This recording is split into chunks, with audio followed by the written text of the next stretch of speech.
Alright, so when we pull this back, Oh, hey, I didn't see you there. I'm Alec Wilson, I'm Jack Keller. and this is our Rube Goldberg project. I'll start us out talking about what we have going on here.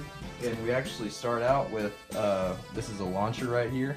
And as we pull back the lever, there's a spring inside of here, and the ball right here goes back in here, and the spring potential energy is increasing as we pull this back, and then we let go, and it turns into spring kinetic energy, which launches this projectile into the tube.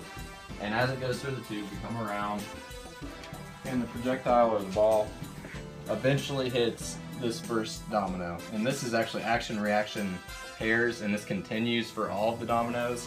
Same concept.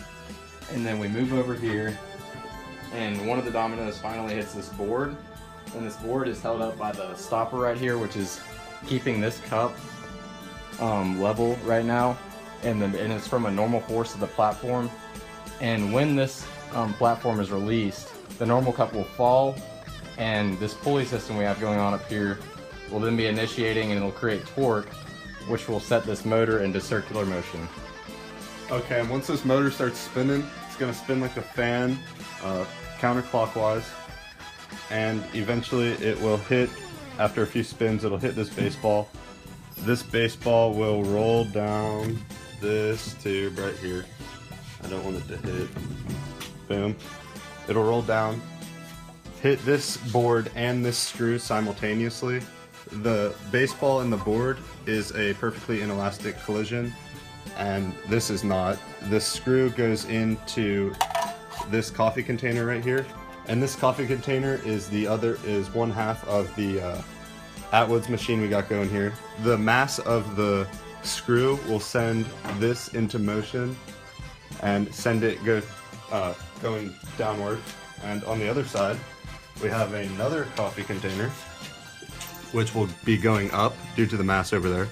And as you can see, there's a magnet attached to this coffee container.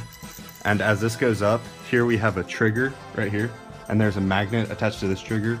This magnet will attract that magnet, pulling the trigger outward this way.